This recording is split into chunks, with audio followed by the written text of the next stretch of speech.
नमस्कार प्रिय विद्यार्थियों, हमने पूर्व में जाबिर हुसैन जी के कृतित्व और व्यक्तित्व और सांवले सपनों की याद पाठ के बारे में पढ़ा। हमें पता है कि पाठ प्रसिद्ध पक्षी विज्ञानी सालिम अली के बारे में है। तो आइए देखते हैं।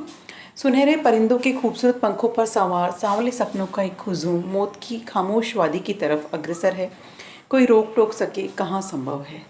इस हुजूम में आगे आगे चल रहे हैं सालिम अली अपने कंधों पर सैलानियों की तरह अपने अंतहीन सफ़र का बोझ उठाए।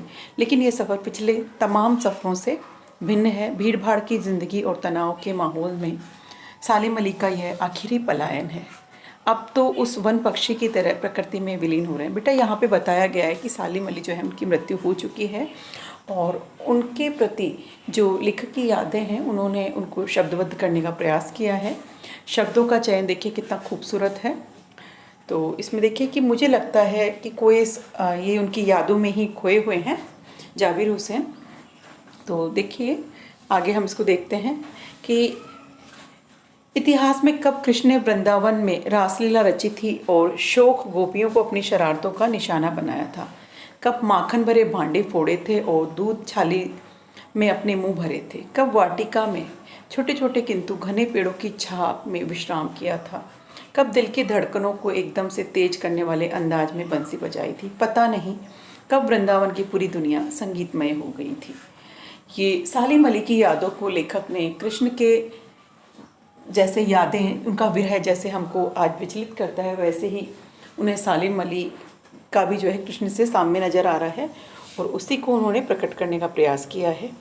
अब देखिए, मिथकों की दुनिया में इस सवाल का जवाब तलाश करने से पहले एक नज़र कमज़ोर काया वाले उस व्यक्ति पर डाली जाए जिसे हम सालिम अली के नाम से जानते हैं। उम्र को शती तक पहुंचने में थोड़े ही दिन बचे थे।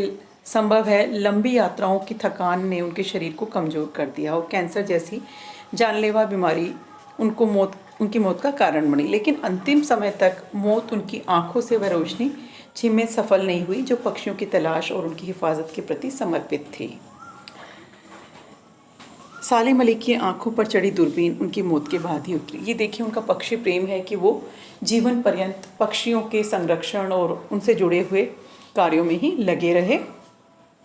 उनका जैसा वर्डवाचर लेखक को लग रहा है कि कोई हुआ नहीं। वो दूरबीन लिए हमेशा दूर दूर तक की यात्राएं किया करते थे और प्रकृति की जो रहस्य भरी दुनिया है उसमें से जो रहस्य है उनको ढूंढने का प्रयास करते थे।